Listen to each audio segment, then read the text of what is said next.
Welcome to the Geekly. My name is Jules. I'm Leks. Today we're talking about Better Than Us, cursed movies, Penny Dreadful, and Upload.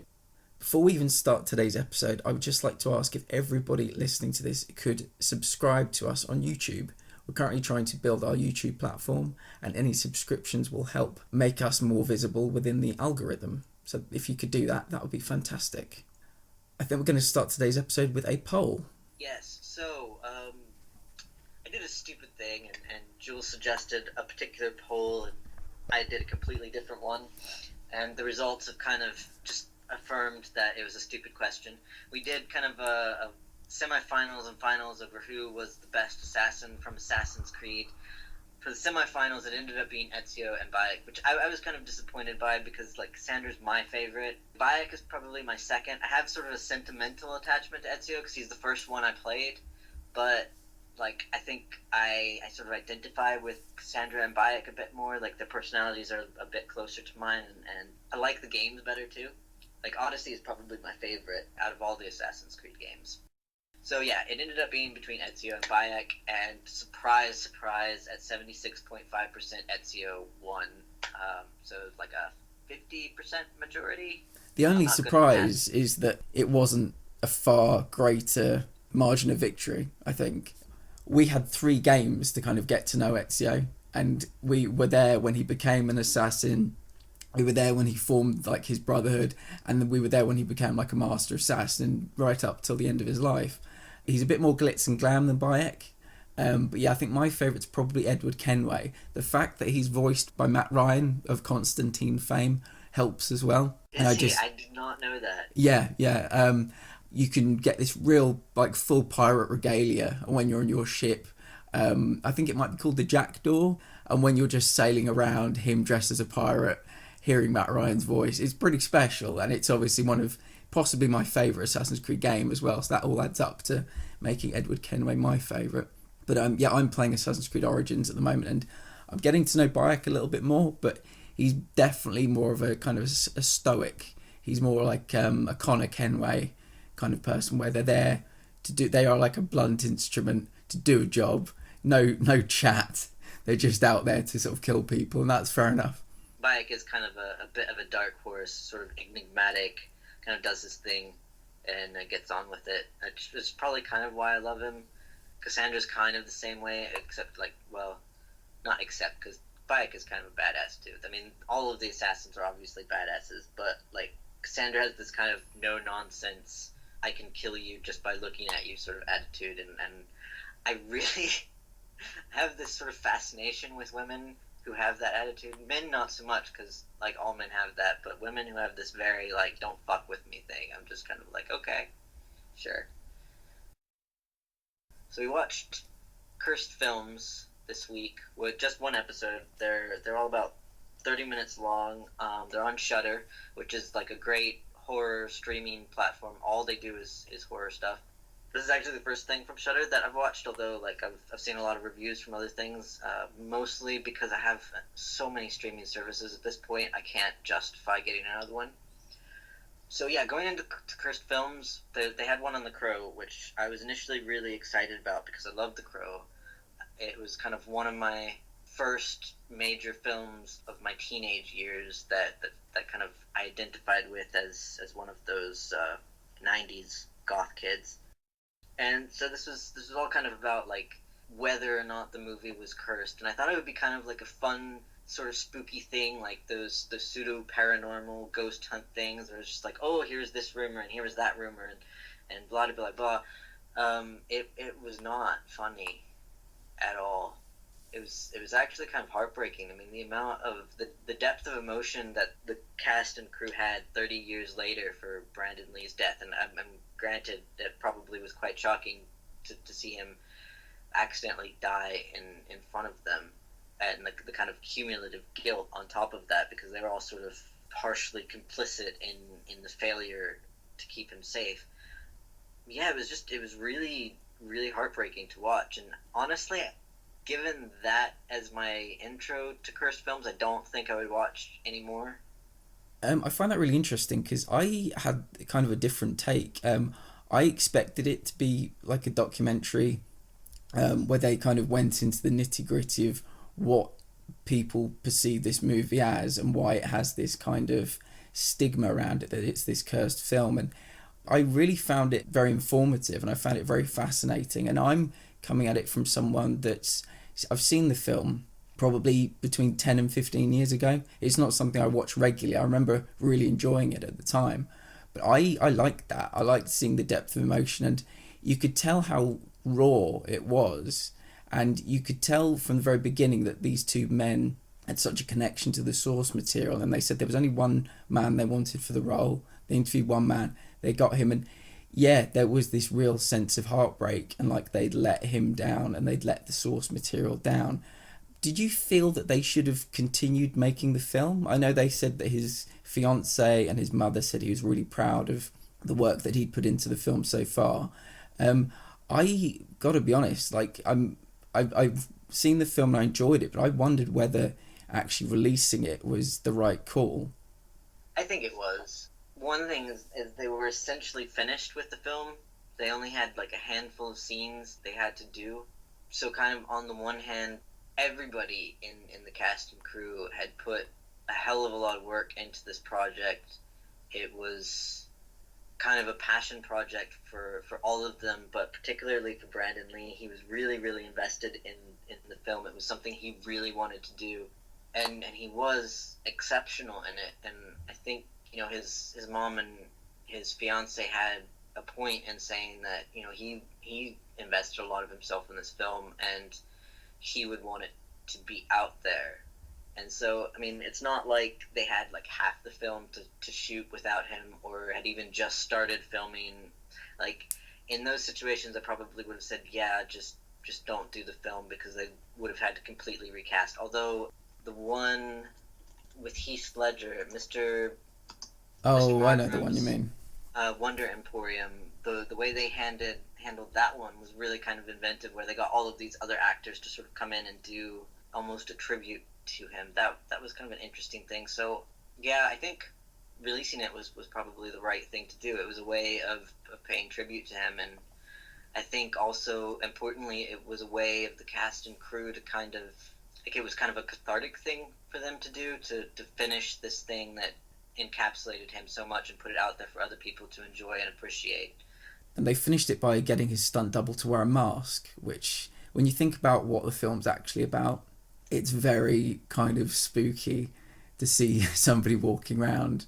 You've just seen this guy, some of them literally watch this guy die in front of them, and now somebody who looks almost identical is walking around finishing off the film. The makeup guy even admitted, like, when he was talking about it, he was like, it freaked me out so much. Yeah. It was so hard to do this. And I mean, I suppose like that technically it was probably quite difficult, particularly at the time, but he mostly talked about the emotional impact of creating this mask and putting it on this person who very much resembled Brandon Lee, and kind of seeing his ghost walk around the set, and how difficult that was for him to sort of process and deal with. I think, kind of in summary, I found this very informative. I thought it was tonally very good. Not a cursed film, just a very, very unlucky film. And yeah, it's good that something positive came out of it, because it is a very enjoyable film. I'll probably have to rewatch it now. We should rewatch it, maybe do it for Patreon. I mean, I've seen the film so many times. This was like my teenage years watching The Crow over and over and over again. I've seen the entire series. Granted, the first one is the best one. The other ones get a little weird and repetitive. But I think also, like, it's a very emotional film for a lot of people, because it's something that people can connect with. Yeah, there's the whole storyline of the girlfriend gets killed and he's out for revenge and stuff, but it's also about him processing his grief. Like, yeah, he was brought back from the dead, and he's sort of out of the normal human life, which is very much how people who are processing grief feel, but also how, you know, just normal people feel that don't fit in somehow, and they're trying to figure out how to be part of society, be part of the world when they feel like they're on the outside, and just sort of going through the steps. And that whole angle, I think a lot of people are able to identify with and connect with. Okay, let's move on to Upload. Lex, what were your thoughts about Upload? I'm really on the fence about Upload. There were some things that it did really, really well. There were other things that were kind of ham-fisted and sort of ridiculous. It kind of wavered between being a comedy and a drama, but not in a good way. Like one of the things, and this is really kind of nitpicky, but like when Nathan and Ingrid are in the car after just having sex, and she's completely naked, but they do this really awkward thing where they're both trying to cover up her breasts so they never actually get seen on camera. Like, I think there are ways to do that without it seeming so obviously staged and contrived. Like, there's nothing natural about their movements. It was very weird, wasn't it? Also, like the hospital scene where they're like, oh yeah, you have a punctured lung. One, I don't think he could talk with a punctured lung. I'm not an expert on medical stuff, but I'm pretty sure you can't talk if you have a punctured lung.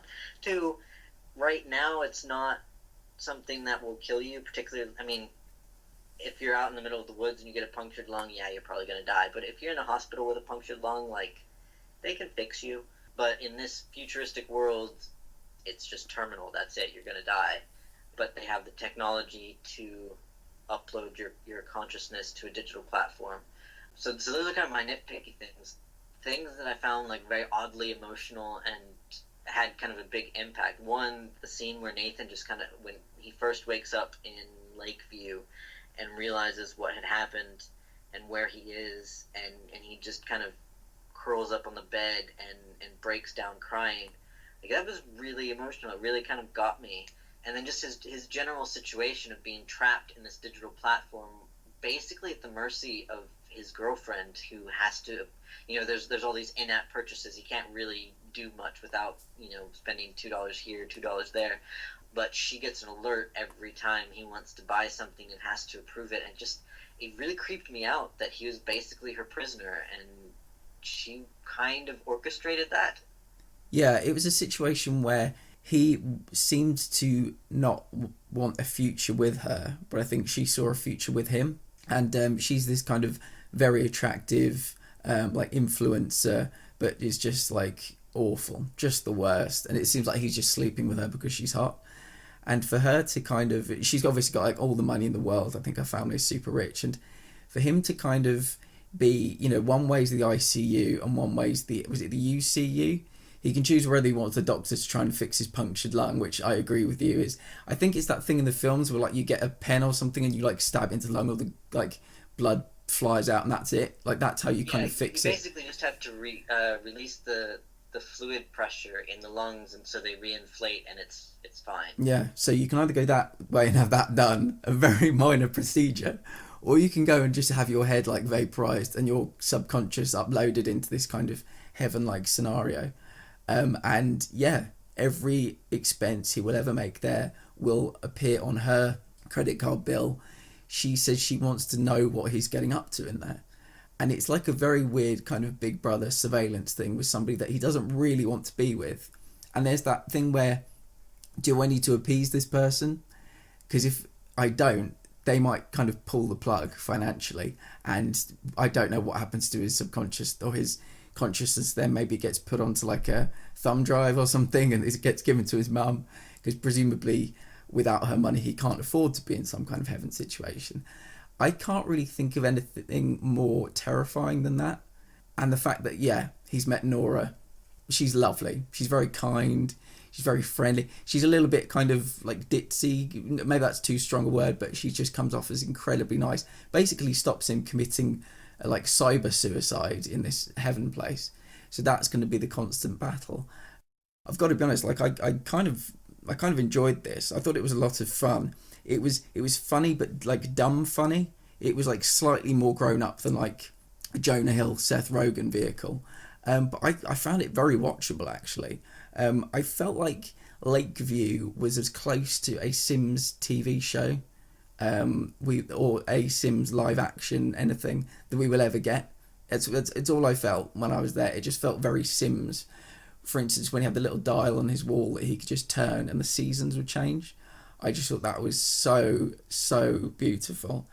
Quite like the world building in the world he was in before he died as well. It's set in 2033, so we had, like, driverless cars, we had driverless bicycles, little drones with, like, a police face on, and people 3D printing Jamie Oliver steak dinners. So I like both sets of world building, but I think it's not going to change my life, this TV show, but I'm kind of invested, and I'm kind of curious because I think he's been murdered. So I just want to know. Yeah, I definitely think he's been murdered. There's that whole sketchy thing with Yeah, like a corrupted memory file and then things being deleted, and the fact that everybody's like, self-driving cars don't wreck. How did that happen? And it's kind of a joke. Like he says it a couple times to people, and they're like, "No, really, how'd you die?" And he's like, "Really, that's how I died." yeah. So I'm just wondering how many episodes it'll be before we're told that it's his business partner that he's launching this app with, because that's probably it's probably who it's going to be.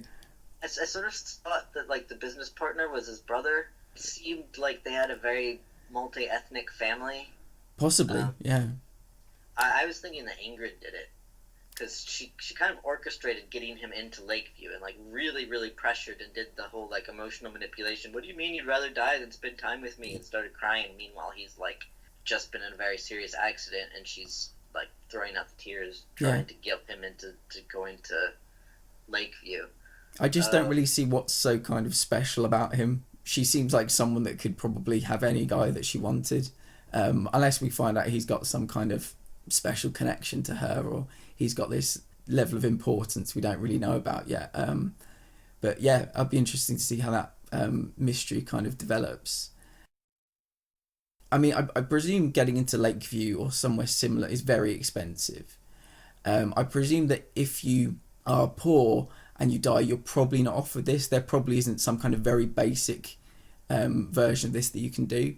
But if the truth was somewhere in the middle and it was kind of affordable, I don't know why kind of everybody wouldn't get to their 30s and then kind of commit some kind of suicide to live forever in this thing if you could afford it.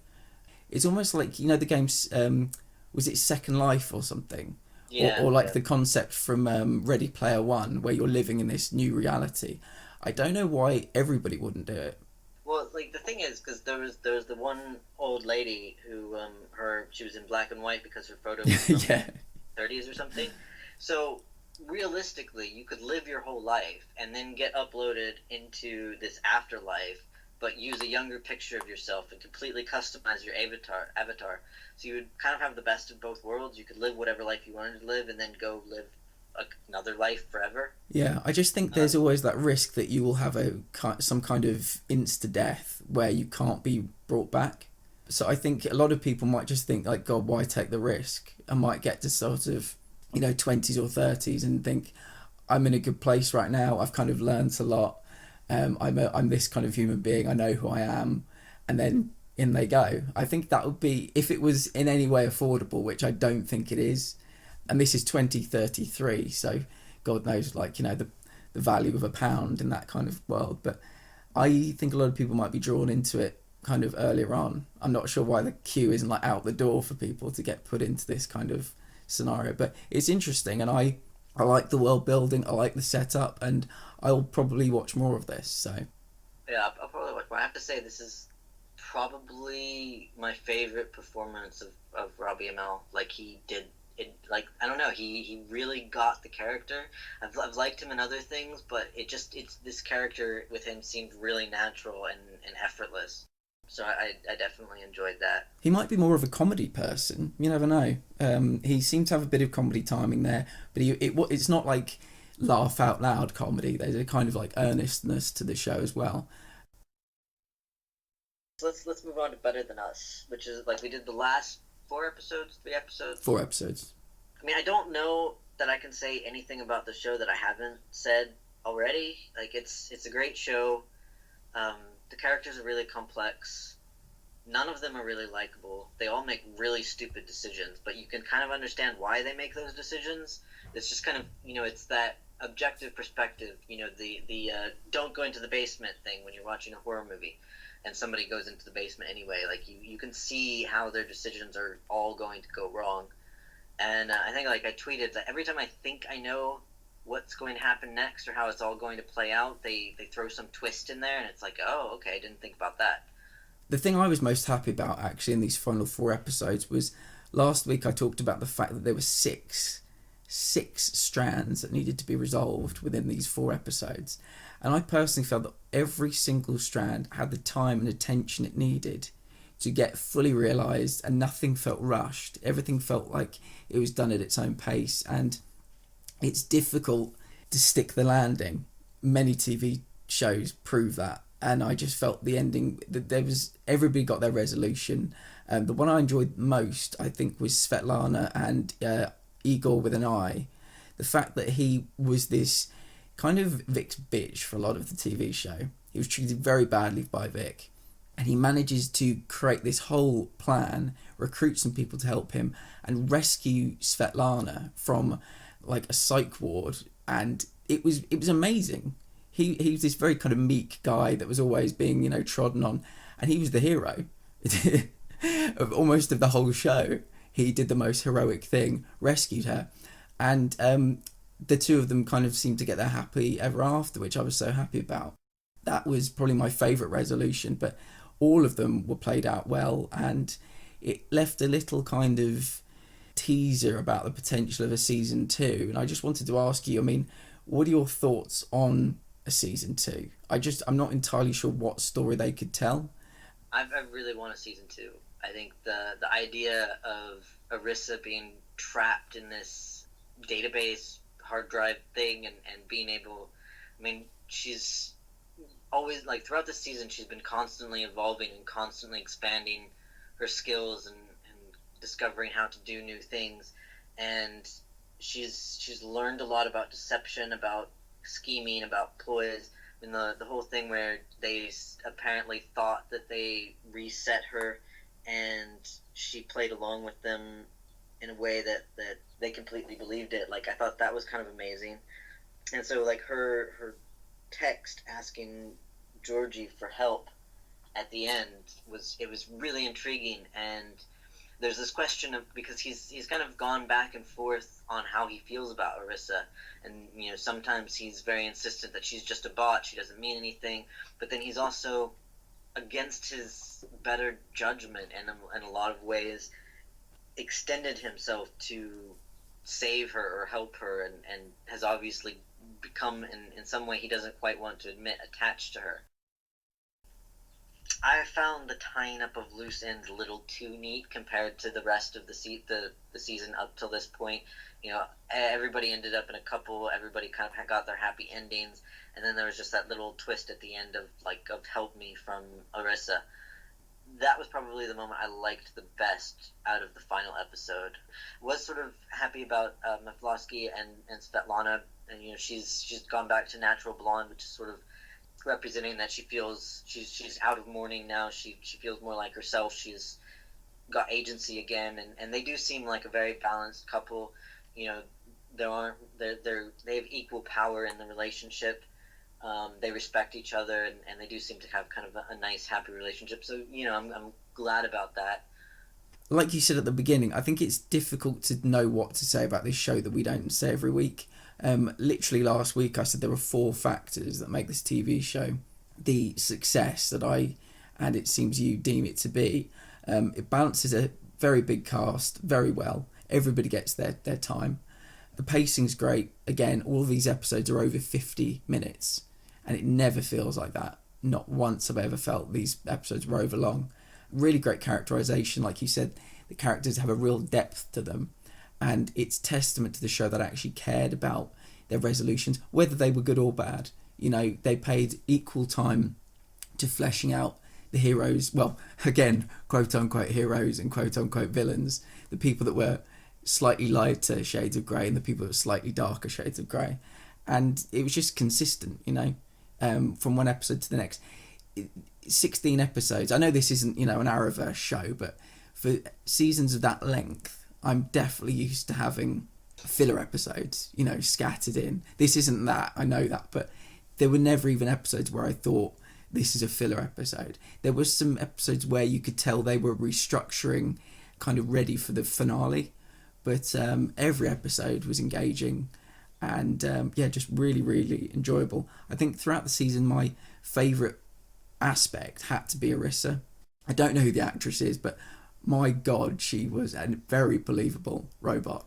She was just every episode, whether it was her mannerisms, whether it was the voice, whether it was the fact that she could kind of carry herself the way that a robot would, was just brilliant. And I'll take Arissa over Dolores any day of the week.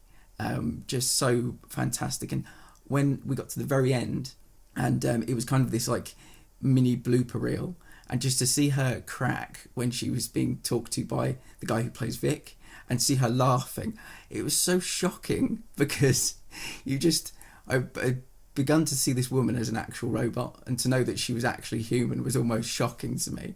But yeah, I think that she just I don't know if I'll ever see her in anything ever again, but she was the show. Her name is actually Paulina Andreeva, and she was so good in this. I think I will probably go to her IMDb and see what else she's been in just to watch her. Like you, when I watched the pseudo blooper reel where everybody was dancing at the end, which was great. I love it. Love seeing actors kind of goof off and have fun behind the scenes. But yeah, seeing her break character and actually act like a human being and have fluid movements and everything, it was really startling and kind of surreal. And there was this disconnect in my head that was like, no, she's a robot. So yeah, she was really amazing. She probably is my favorite character, and I think possibly the one with most depth, which is interesting considering that she's an artificial person. And very often in AI stories, particularly with female AI stories, there's this, it's called Born Sexy Yesterday, where you get this kind of naive, inexperienced, but incredibly beautiful woman who is also kind of like a savant in many ways, particularly if she's an android. She's like super strong, super smart, super feminine, super maternal, like all of like the essential perfect woman in every single way, but she's very childlike and very uninformed, and kind of falls for this rather mediocre man who is the only man she's ever met, kind of like Wonder Woman and Steve Trevor in the film. The first man she ever meets, she falls head over heels in love with him, and he's kind of an average guy. Except in Arissa's case, her learning is so adaptive and so quick and calculated that she never comes across as truly naive. I think sometimes she feigns naivety, but then you see her do things that kind of belie that innocence that she puts on. I mean, her very first action is killing a guy because he tries to touch her without her consent. I mean, yes, she's kind of programmed to love Georgie as her primary user, but she also shows a lot of autonomy and, I don't know, respects him in a way. Like, I think they're more allies than romantic things. Like, you see this conflict between her trying to fulfill her programmed directives, but also trying to be an independent, fully realized person, which I think is an interesting take on the kind of innocent but overly capable woman trope.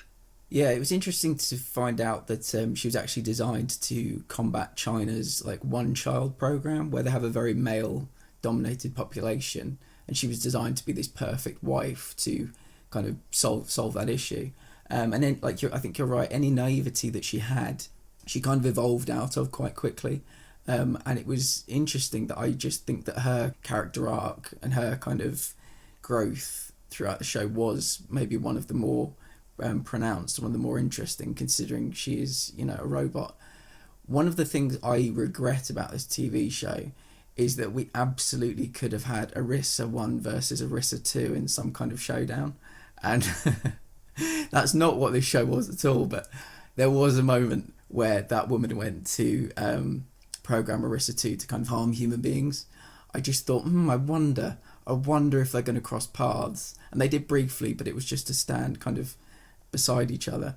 But yeah, just a really, really good TV show, and I'd be definitely curious to see a season 2. I hope they've got a good idea for it. But it would be interesting to know actually how successful season 1 has been, because we've watched it, but you never know. Nobody else might have watched it. It's got a 100% rating on Rotten Tomatoes. Oh, very nice. According to 96% of Google users liked this TV show. IMDb is 7.4 out of 10. The audience score on Rotten Tomato is 83%. Wow, pretty good. So those are pretty high for Rotten Tomato ratings. Yeah, well, if it comes back, we'll definitely watch it. Yeah, I think it's a great show, and I think it's really difficult to do good AI because so much has been done in it, and there are so many tropes about it.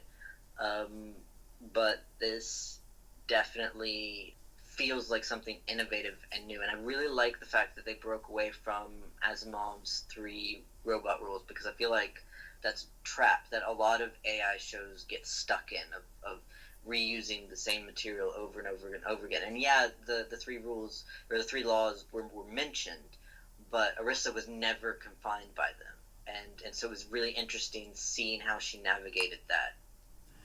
Okay, let's move on to Penny Dreadful, City of Angels, episode 103. Oh my god, I forgot that we did this. Did you not watch it? No, I watched it. I just forgot. Oh. Yeah, that about sums it up. I forgot that I watched this episode, and I watched it 2 days ago. I watched it last night, and I'm not in a completely dissimilar place. I don't know about you, but I think this is a very beautiful, low attention, high budget TV show, but I just do not know what it is. I don't know what it is yet. I really feel like there's a good detective show trying to burst out. I really want to see Nathan Lane and Tiago doing Case of the Week stuff, kind of akin to like Black Dahlia. You know, I think it might have been similar time period, but don't quote me on that. While the season long arc is them versus the Nazis. But I just don't understand why Natalie Dormer's demon, she's so powerful, but her goals are so small. Her thing is, you know, we can see her like influencing inherently bad humans, trying to make them give in to their kind of primal urges. But, you know, why bother with a city councillor, this one Nazi guy, and this young kid? Why not? Why isn't she doing this to kind of like the president of the United States or people in Congress or something like that, to like fire nukes or something? If there's one city, it seems, on planet Earth at the time that didn't need her encouragement to tear itself apart, it's Los Angeles. And so I don't get why everything she's so powerful, we can see that, but I just don't know why her goals are so small. Yeah, I mean, it does seem really uninspired. She has all of this power. She's going up against Santa Morta, who also has a lot of power, except seems kind of helpless next to Natalie Dormer's character. And it just... I don't know that I see the point of all of her alter egos. Like, why is she going after the Nazi doctor? Okay, you can sort of see why she's connected to the councilman who has aspirations to be mayor and, like, maybe go on to further things that might be somebody she'd like to manipulate. But the Nazi doctor is kind of like, but he has no power. He's nobody.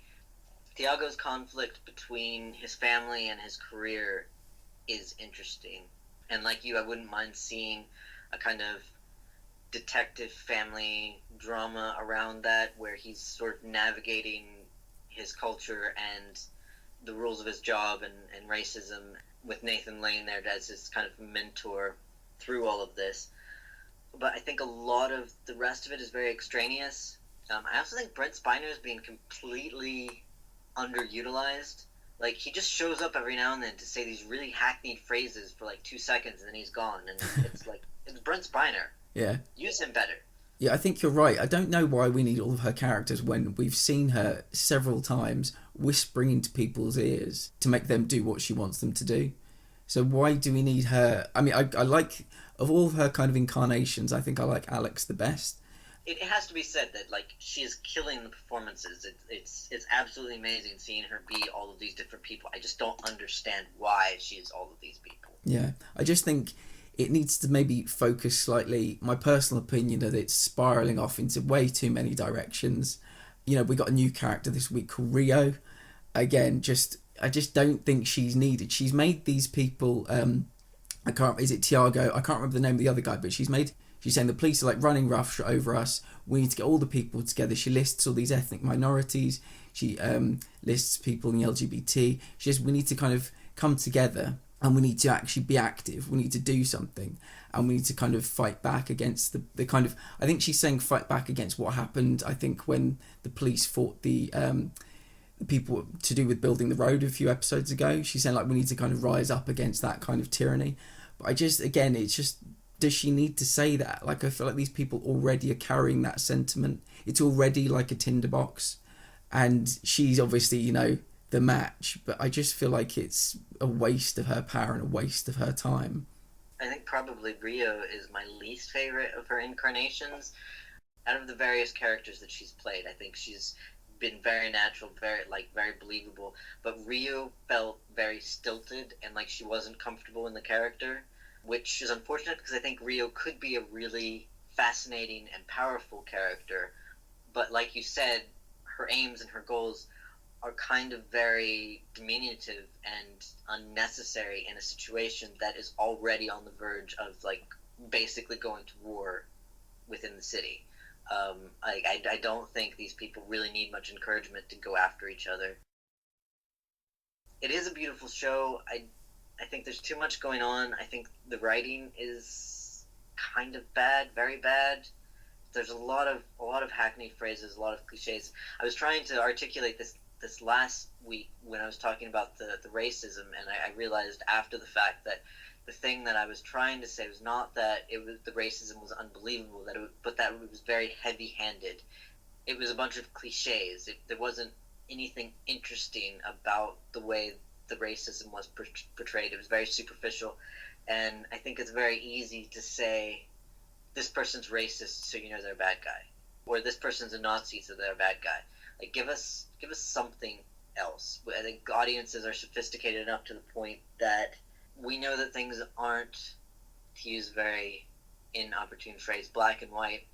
So we need a little bit more depth to our bad guys than just, here's a two-dimensional character who's a racist, so you should hate them. Do you have any thoughts on Nathan Lane? Because, god damn it, that man is killing it. Yeah, when he... cried in the stairwell? Yes. Oh, wow. Like, the thing about Nathan Lane is he has some of the worst lines in this show. He really does, and again, it's such a waste of his talent. I think it's, in a lot of ways, all of the actors in this show are very underutilized and just mistreated with the writing. But Nathan Lane acts the fuck out of the shitty lines he's given.